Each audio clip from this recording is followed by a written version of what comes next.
John 1 and 14. In the beginning was the Word, and the Word was with God, and the Word was God. The Word became flesh and made his dwelling among us. We have seen his glory, the glory of the one and only Son, who come from the Father, full of grace and truth. Saysay ng kasaysayan ng Pasko. What's all important about Christmas? How could Christmas be applied? Paano gagawing totoo sa pang-araw-araw na kilos ang diwa ng Pasko?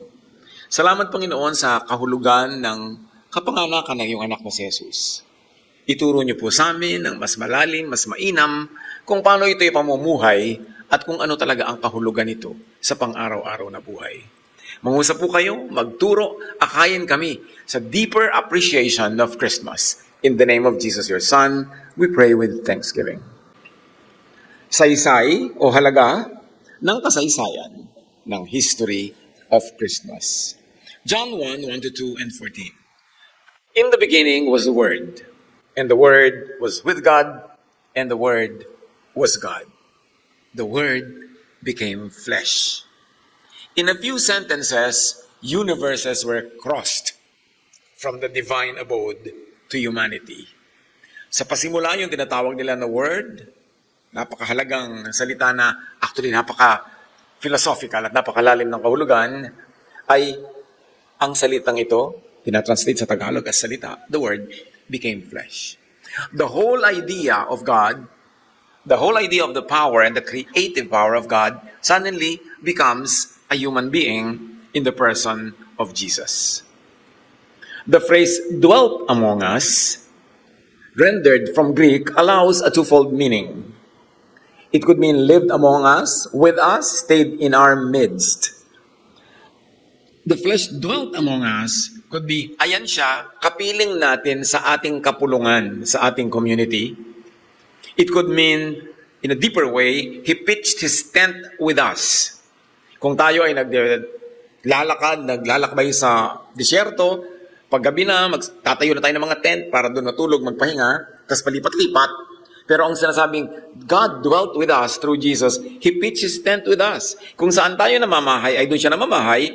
Kung saan tayo nagpupunta, ay naroon din siya at kasama. The phrase from Greek could mean tabernacled with us.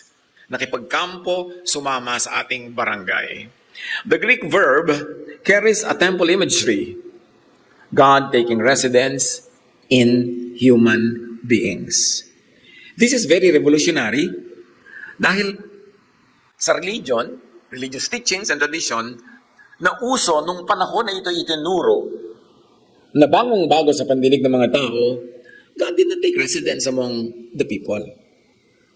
Sa kanila, ang konsepto na God is in heaven or He is in a temple at nandun siya sa most holy place, Holy of Holies, walang nakakapasok doon, limited lang, yung high priest, once a year, may kurtinang nakatakip na makapal, walang pwedeng tumawid, in other words, malayo ang Diyos sa konsepto ng mga tao.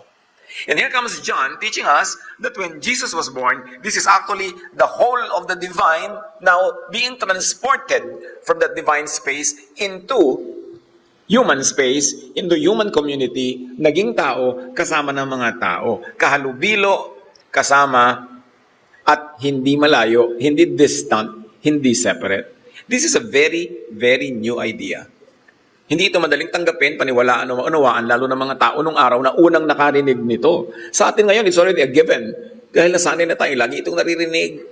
At 2,000 taon halos na ito itinuturo sa mga Kristiyano. Pero nung unang ito'y binanggit, sobrang revolutionary. It needed a lot of spiritual enlightenment for this to be understood. Lalong-lalo naman nung sinabi ni Jesus, dahil tinatanong siya, kailan ba darating ang kaharian ng Diyos? At sabi niya sa Luke 17:21, the kingdom of God is in your midst.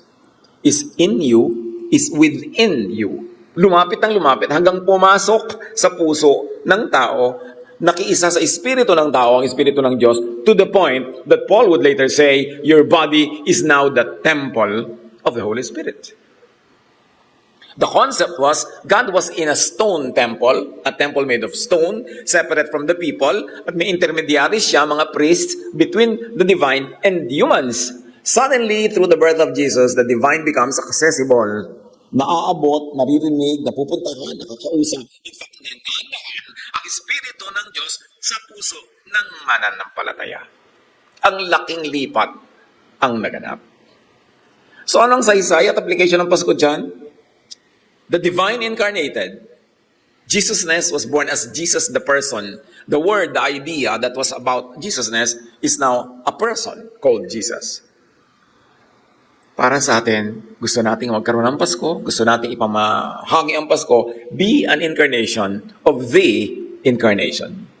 Kasi sabi, whoever believes in me will do the works I have been doing, and they will do even greater things than this. Sabi ni Jesus, ang naniniwala sa akin ay gagawin ang mga ginawa ko. Hihigitan pa nila ito. Dahil dadagdagan ko pa ang kapangyarihan na ibibigay sa kanila. I'm going to the Father, and I'm going to stand between the Father and humans, between the divine and humans, and make the power of heaven available to all who believe. Kasi sabi, kung naniniwala kayo sa akin, patunayan nyo, gawin nyo ang mga ginawa ko. Siyempre, ang gagawin natin ginawa ni Jesus ay yung magmahal sa mga tao, magturo sa kanila, tanggapin sila, pagalingin ang mga may sakit, ibsan ang kanilang uhaw at gutom. Yun ang gagayahin natin, hindi yung napako siya sa krus, papapako din tayo. Hindi yun ang ipinapagaya sa atin. Kundi yung mabubuting gawa niya sa pagpapalaya ng mga tao, pagbibigay ng kapayapaan, ng peace of mind, at pagpapalaganap ng pagmamahalan. Operationalized Christmas. Habang sabi ng Merry Christmas, maligayang Pasko, padala-padala ng mga greetings, what is important is for Christmas to be born in your manger. Si Jesus, bilang sanggol, isinilang sa isang lugar at inilagay sa sabsaban, sa manger, sa pakainan ng hayop. Tayo ngayon yung manger na yon. Let Jesus be born and be placed into your heart. And from that heart, grow to mature and to minister to many others. Paano natin gagawin yun? Buksan natin ang ating puso, tanggapin natin si Jesus, hindi lang sa salitang tinatanggap kita, kundi tanggapin natin yung katuruan niya, unawain ito, at ipamuhay, at ibigay na halimbawa sa bawat isa, at ipamahagi ang kanyang pag-ibig sa lahat ng ating mararating, then nagiging totoo yung Pasko. We operationalize Christmas. We become the manger into which the infant is placed and from which the infant grows to maturity. Na ang puso natin ay mag-host ng Espiritu ng Diyos at tayo lalago, bubuti, babait, dumadami ang ating minamahal, tinuturuan natin sila ng pag-ibig ng Diyos, at habang nangyayari yon, ang pag-ibig ng Diyos na tinanggap natin ay naililipat-lipat natin sa iba, dumadami, lumalaganap yung kingdom of God on earth. Na parang ang mga outpost noon ay yung mga puso ng bawat isang pinaghaharian ni Jesus. And when the earth is filled with that love, that's when the love of the Lord will rule all over. Siyempre may kalaban yon. Dahil may ibang gustong manirahan sa puso ng mga tao. Yung espiritu ng galit, espiritu ng pag-aaway, ng pagkamuhi, mga espiritu ng inggit, ng mga walang katapusang contest at gera, kailangan yung magapi ng espiritu ng pag-ibig. At pagka yun ay tumanggap ng pagpapatawad ng Diyos, naunawaan ng pag-ibig, ang grasya, kabautihan ng Diyos, at ito'y tinanggap at nagbunga ng kapayapaan. At dahil doon ngayon siya rin ay maaari ng magbahagi ng kabutihan, ng pagpapatawad sa kapwa, ng kagandahang loob, at yung mga makakawa sa kanyang pag-ibig ay maghahawa rin sa iba. That's when the world, the entire planet becomes the kingdom of God. Meanwhile, bawat isa is a tiny kingdom kasi sabi ni Jesus, the kingdom of God is in you, is within you. Hindi nyo kailangan puntahan sa isang lugar, hindi nyo kailangan layuan o hanapin kasi nasa sa inyo. John 1:14, we have seen His glory, full of grace and truth. Kaya ang pag-appreciate natin mga kapatid sa Pasko ay dapat gumraduate na, lumampas na doon sa Belen, yung parang, ito yung mga eksena, ito yung mga naganap, yung mga plot. Alam na natin yun sa ulo na natin. So dapat na natin ngayong mabatid, magagap, mahukay ang lalim ng bawat isang karakter at pangyayari sa ating ginagawang celebration. Lahat ng mga yun, bagamat literally nangyari, meron sila ring malalalim na mga symbolisms na dapat naman ngayon sa pag-mature natin, doon na tayo pumunta sa pag-appreciate. So we have seen His glory, full of grace and truth. Ano ngayon ang application yan sa atin? Let your graciousness, your listening, tenderness, your patience, become a way the Word enter people's lives. Gagawin mo na ngayon ang sarili mo na manger, into which the infantness of Jesusness is born and placed, and from which it grows.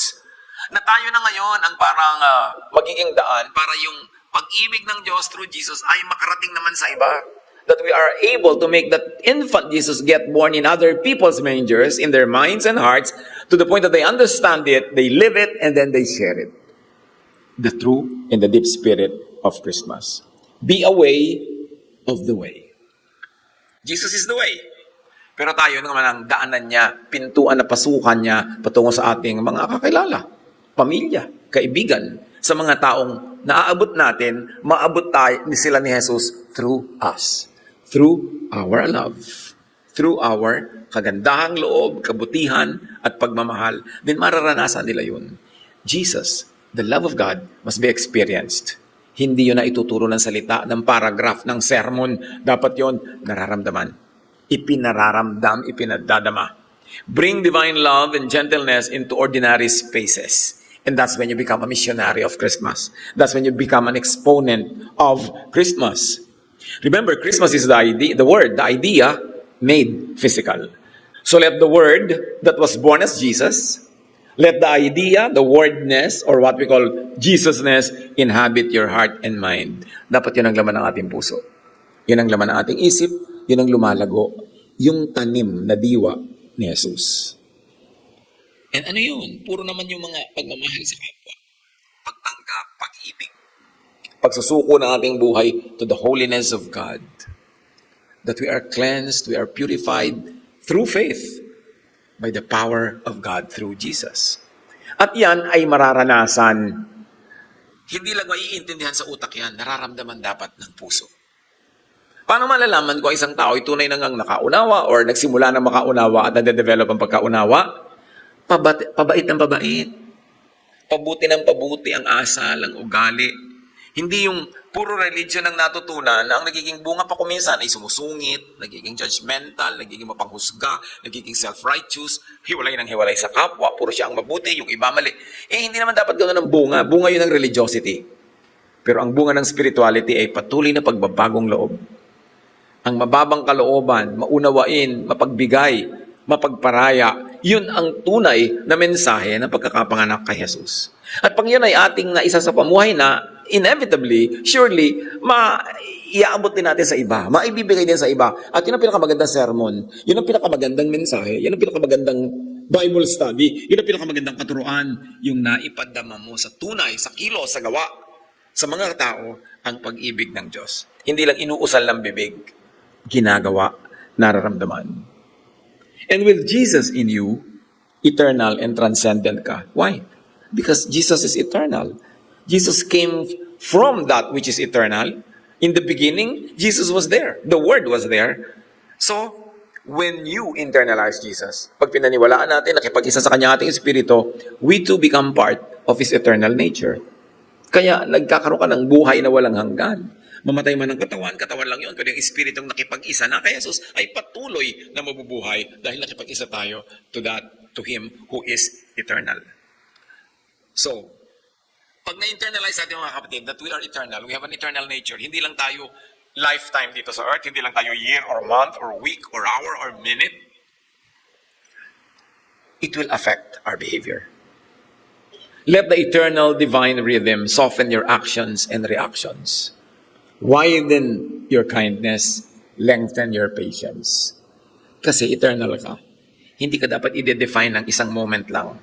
Nainis ka, nagalit ka, sasabog ka na, maninira ka na, makakasira ka na ang tagal-tagal ng effect sa iyo at sa kapwa. Don't let passing moments define you.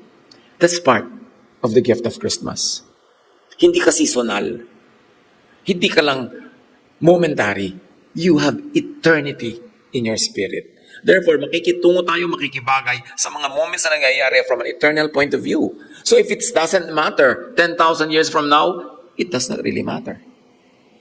What could anger you in a split second should not be allowed to anger you in a split second because you are eternal. Hindi ka dapat maikulong ng maiksing panahon. Tapos pagsisisihan ng napakatagal, makakasakit ng napakatagal, dahil lang nag-react tayo sa moment. Dapat transcendent tayo sa mga moment. Do not let passing moments negate the eternal in your spirit. John 1:3, through him all things were made. That means including us. Through Jesus, or through the Word, which was Jesus' before the Word was born as flesh, through him all of us were made. So live as one shaped by the Maker. Don't forget, we were made by the Maker. So be faithful to the design. Be faithful to the purpose for which we were made. Live as one made in the Maker's image. The lie is that may iba kang image. Ako talaga magagalitin ako. Ako talaga na-offend ako sa ganito. Ako talaga masungit. Ako talaga magaan ang kamay ko. Nananakit ako. Masakit ang dila ko pagka pumilantik. No, that is not the image in which you were made. Pero pag hindi natin naaalala, lalo't nalilimot natin yung original concept of creation, in who created us and in whose image we were created, madaling malinlang ng mga kasinungalingan na meron tayong ibang image. And it's so easy to be deluded into behaving according to that false image. No, your true image is the image of God. And that is the gift of Christmas. Pag naaalala mo yon, you will behave accordingly. You will be more peaceful, kinder, more forgiving, more serene, less reachable by the negative forces in this world. So dahil may Christmas, anong saysay nun? Walk gently. Create kindly. Because the one who formed all things is revealed through love. How did the Father reveal himself? Through Jesus. And what did Jesus reveal? Love. So the one who made us is revealed through love. Therefore, we should reveal God to others through love. And we should reveal ourselves, what we really are, also through love. Kung minsan madaling ma-cheapen yung word na love, akala na iba pagka love yung katuruan mo, para kang yung hippie nung araw, yung make love, natuwaring, it is being trivialized like that. But love is really the essence of the Creator. While many people have trivialized it, even to the point of making it comical, we, serious believers, must go back to the seriousness of the word love and to the seriousness of its application. Reveal, teach about, share Jesus through love. Hindi tatalab yung sharing of Jesus through a sermon, through a well-worded treatise or thesis or term paper or speech. There's nothing more powerful than the act of love and the feeling of love. Kayo nang dapat i-master ng mga tunay na Jesus believers. Hindi yung dahil naging religyoso ka, lalo ka pa naging less loving, tapos naging choosy ka who to love, yung kamukha mo ng doktrina and hate everyone else. That's not the teaching of Jesus.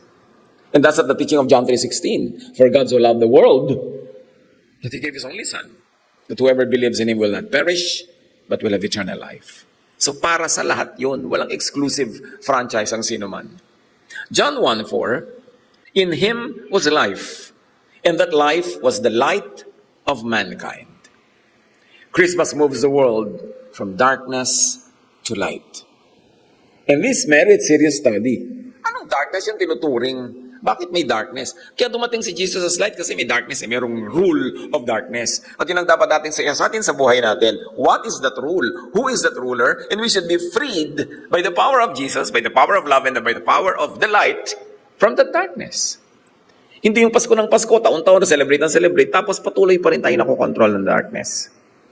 That darkness has to be defined and has to be eliminated from the life of a believer.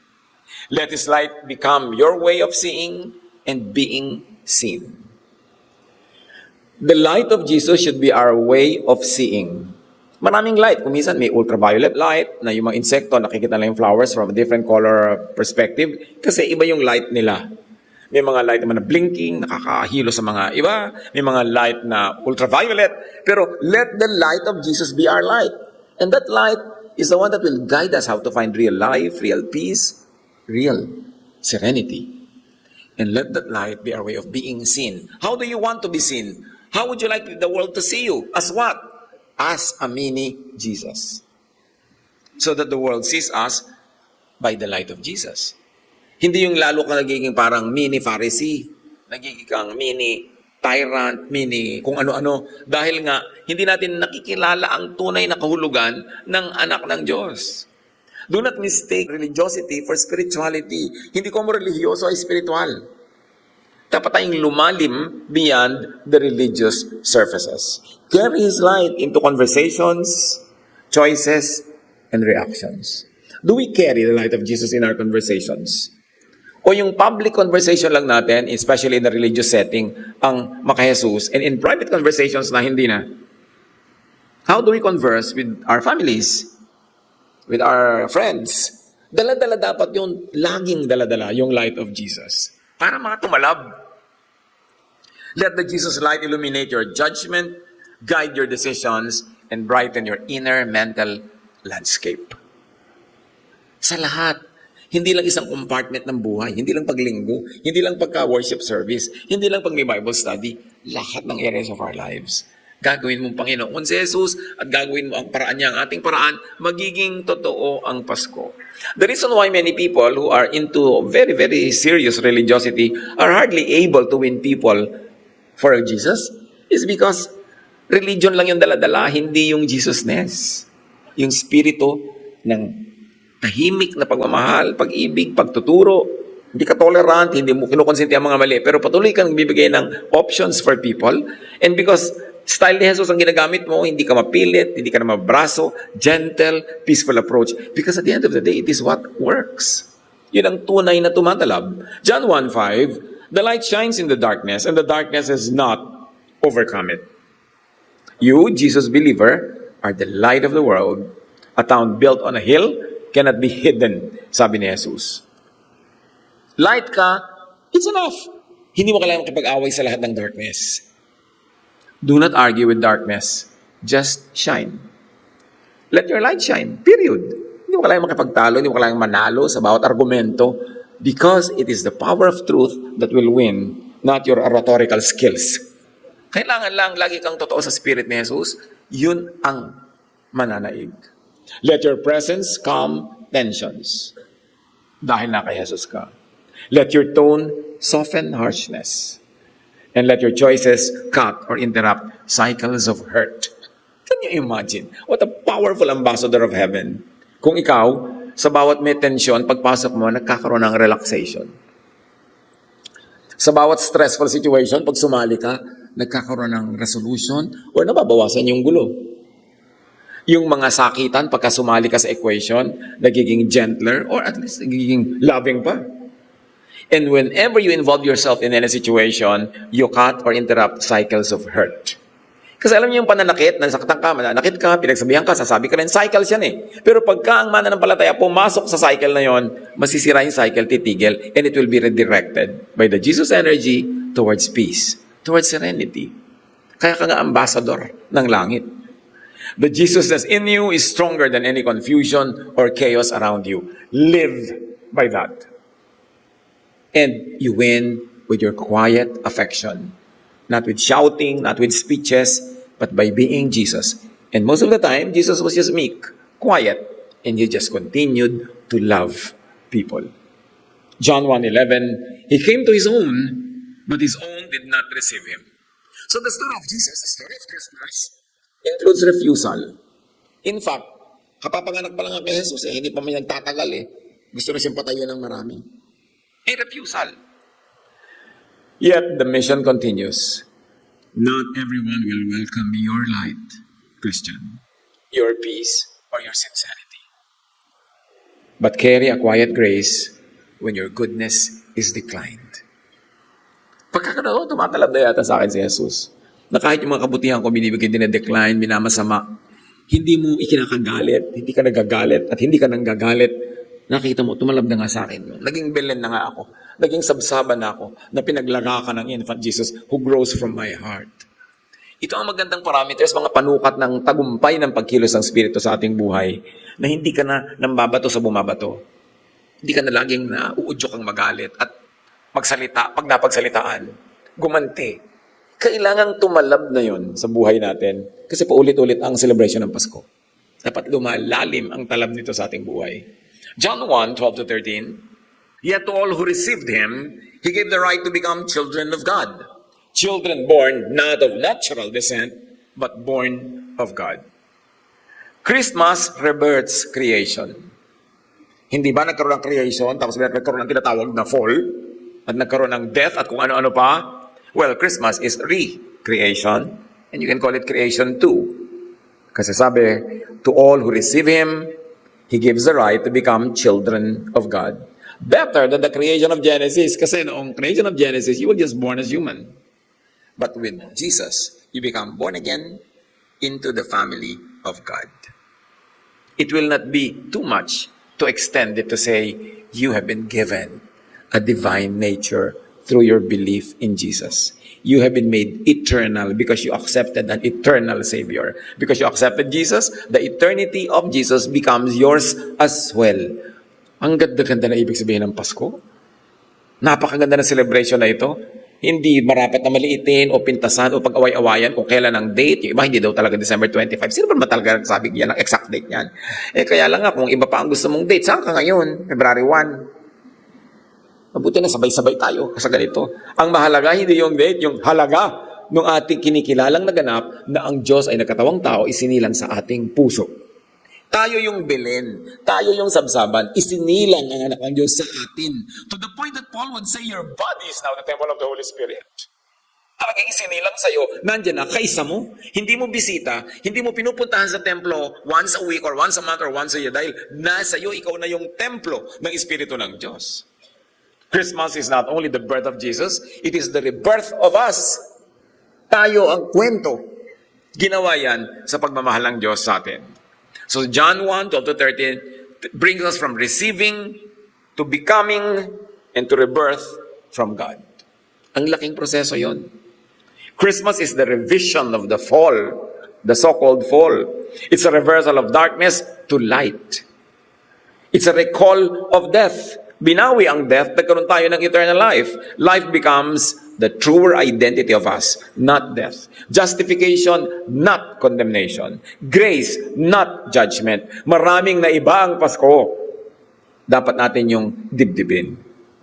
Christmas is the leveling up of made in God's image to be born in and with God's Spirit. Noon nga, made in God's image lang. Now we are born into God's family. You have become family of God. We're born with God's Spirit. So, Christmas is the reset of creation. Ang laki-laking event. Marapat ipagdiwang. Kaya lang malampasan natin sana yung mga gulo na hindi naman kailangan, sobrang color, sobrang sensual images of what Christmas is. Although those things, when festive, are not bad. Pero kailangan huwag kang titigil doon, makarating ka sa mas malalim na kahulugan. From resemblance to indwelling, to God in us, to we are in God. Yung sabing, God in us, God with us, hindi birong statement yun. Especially when understood from the point of view ng tradition ng Israel, that God is distant, laging galit, nagpaparusa, kung ano-ano i-offer mo, hindi natutuwa pagka walang offering ng blood. Yung ang dami-daming iniba ng Pasko. To the point that even Jesus would be the one to give us His life. Na-reverse ang lahat ng mga ganong sacrifices to the point that it is the Son of God who would offer the sacrifice of Himself. Born not of Genesis biology, but born of God, born by gospel recreation. Yun ang naganap sa Pasko. Madali sanang pag-usapan yung, wow, may tala na lumabas, may mga dumating na wise men, yung mga ganong klaseng kwento ng Pasko na paulit-ulit lang naman taon-taon. Pero mahalaga na lumalim na ang pag-appreciate natin ng mga kahulugan yan para mas maging matibay ang kapit ng gawa ng Espiritu sa ating buhay. The Incarnation opens the divine circle to us. Sa John 14:20, sabi ni Jesus, you are in me and I am in you.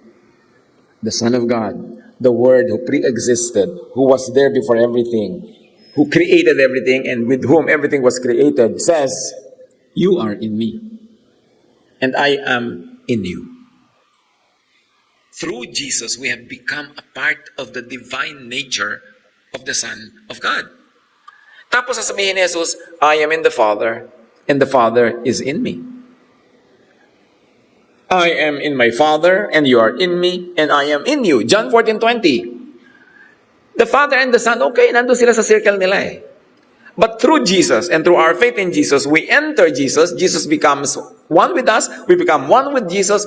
Effectively, automatically, we also become one with the Father, with whom Jesus is one. So kung merong exclusive circle ang Father and Son, and include the Holy Spirit, pumasok ang tao sa divine circle na yon through Jesus. And the door is the love of Jesus because that love is the door to eternity. Kung hindi sa pag-ibig ng Diyos, makakapasok ba tayo doon sa circle na yon? It looks very parang, ano ba yun? Mahirap tayong imaginein. Parang intangible. Pag-usapan na lang natin yung mga anghel at yung mga tala. Pero dapat ka tayong lumampas na sa ganung mga symbolisms eh. Yung mas spiritual understanding. Christmas opens the divine circle of oneness. Father, Son, and believers. Can you imagine this? Through our faith in Jesus, we are ushered into divine space, into eternal time. This is awesome. And the entrance of that circle is love. The incarnation ushers inner transformation. Be transformed by the renewing of your mind. What is the relevance? Mind is thought. Thought is frequency. Thought is wave. When you change your thought, you change your frequency, you change your wave into the frequency of the divine, then you enter a divine realm. Maganda yung pag-aralan.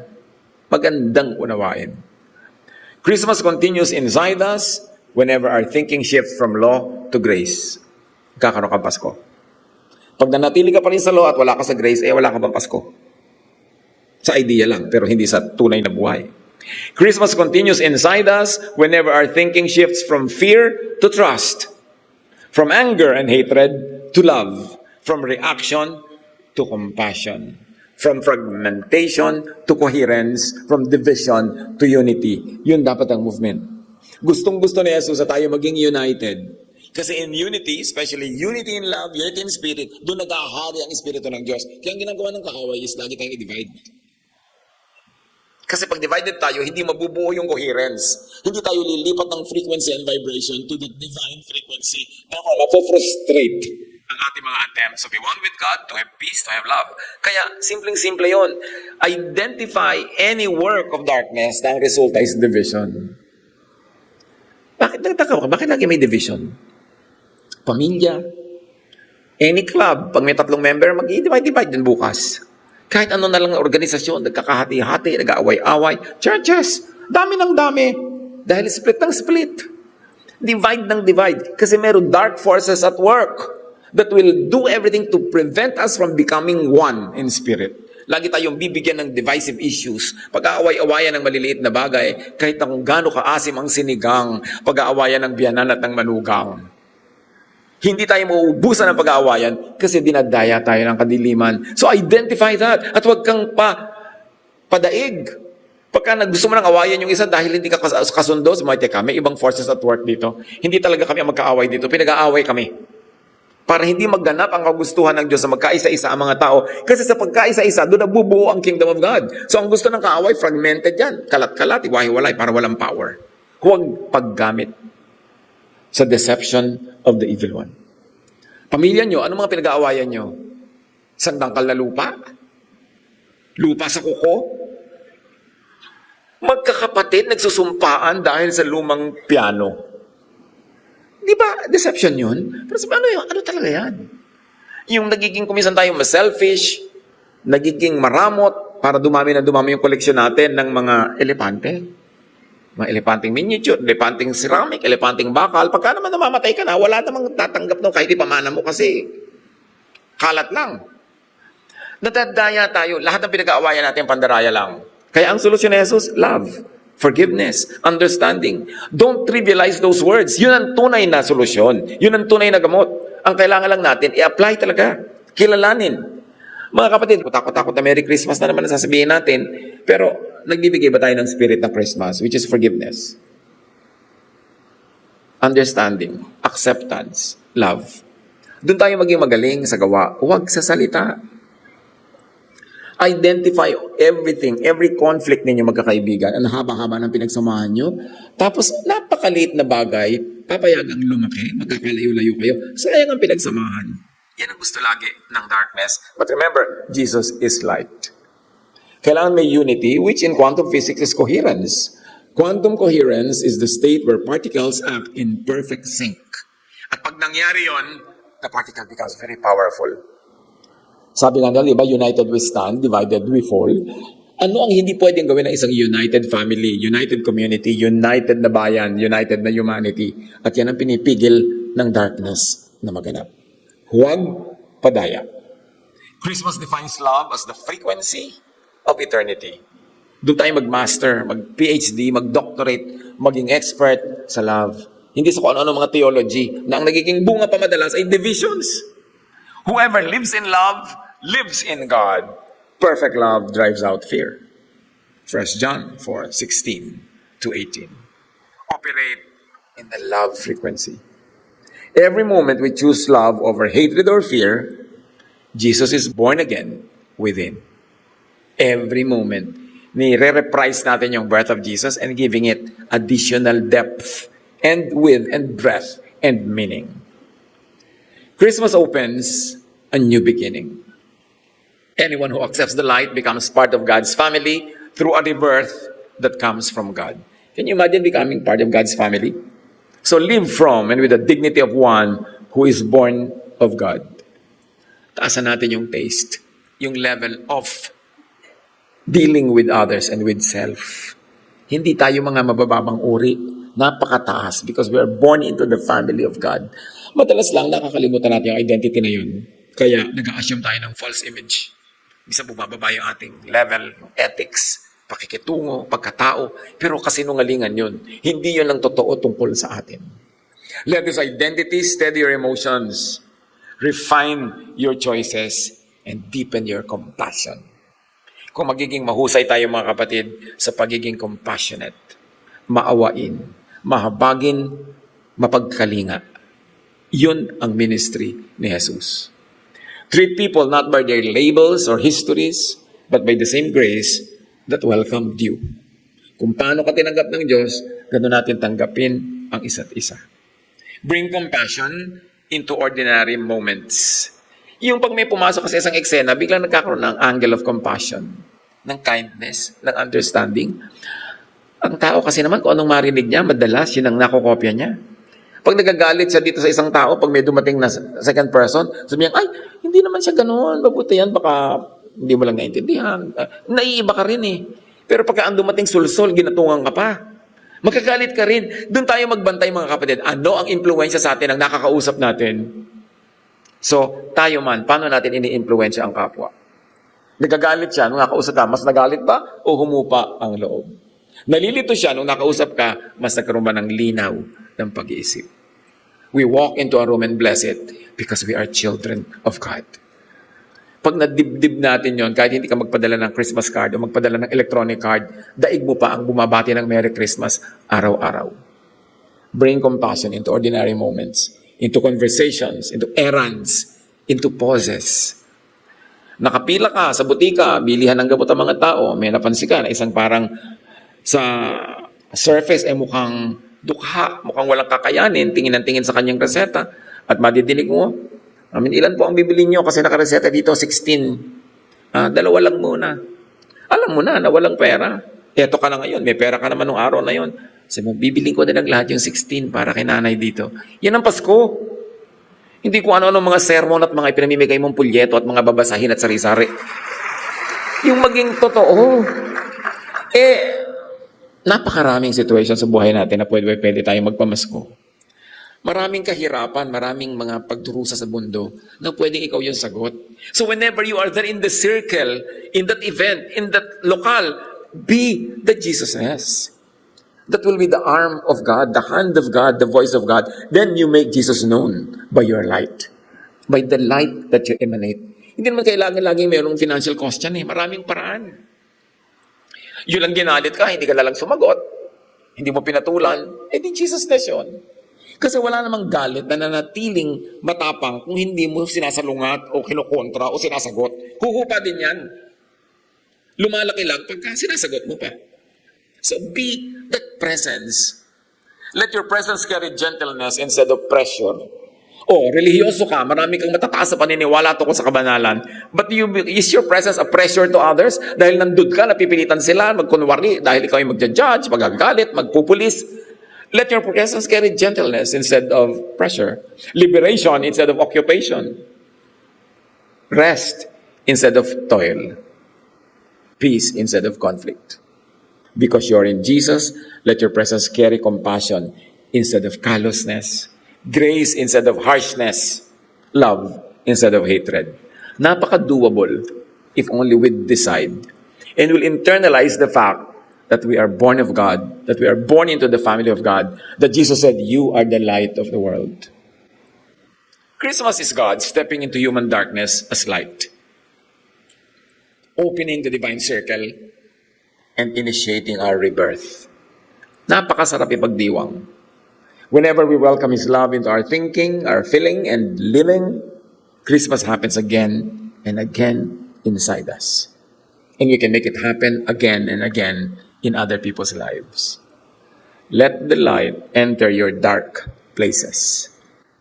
Siyasatin natin ang mga sarili. What are the dark corners and spots in my life? Ang tagal-tagal ko nang nakay Jesus, ang tagal-tagal ko nang naniniwala, pero may mga sulok-sulok pa rin na may naghaharing darkness. Surrender it to the light of Jesus. Not for punishment, but for restoration, for healing, for forgiveness. Replace fear energy with grace energy. Kristiyanong napakaraming fears. Hindi siguro nauubos yan, pero dapat pakonti ng pakonti. Nagagapi natin because Jesus says, do not fear. Renew your mind in Jesus' love frequency. Kasi pag nasa frequency ka of hatred, kahit anong marinig mo, ang result ng hatred, galit, rejection. Pero pag lumipat ka sa frequency of love, you will have the space in your heart and mind to accommodate things that you used to not be able to accommodate. It's so wonderful to experience. Live in oneness with God, with self, and with neighbor. Hindi pwedeng one week ka with God tapos kaaway mo ang buong barangay. Kasi mahal din lahat yan ng Diyos. Choose inner rebirth. Choose love. Choose Christmas daily. Panginoon, turuan niyo po kami na maging totoo, spiritual, malalim, malawak ang kahulugan ng Pasko. Pagbabago ng aming isip, ng aming puso, aming asal, ugali, mga gawi, upang lalong matanggap namin ng inyong grasya, upang lalo kaming bumuti, bumait, at lalo kaming magkaroon ng tinig para madinig ng iba. Not our voice but yours, not our spirit but yours, therefore the spirit of the Jesus love. Siyasatin niyo po kami kung may mga nalalabi pa mga dark spots in our hearts, dark spaces that should be surrendered to the love and grace of Jesus, that should be surrendered to your healing, restoration, because we cannot give what we do not have, that we have to be healthy spiritually to be able to help others. Magbulay-bulay tayo mga kapatid. Pag-isipang mabuti, ihingi ng payo sa Diyos kung ano ang mga very personal applications sa atin ng Spirit of Christmas, ng halaga, ng saysay, ng kasaysayan ng Pasko. Be with the Lord in silent reflection.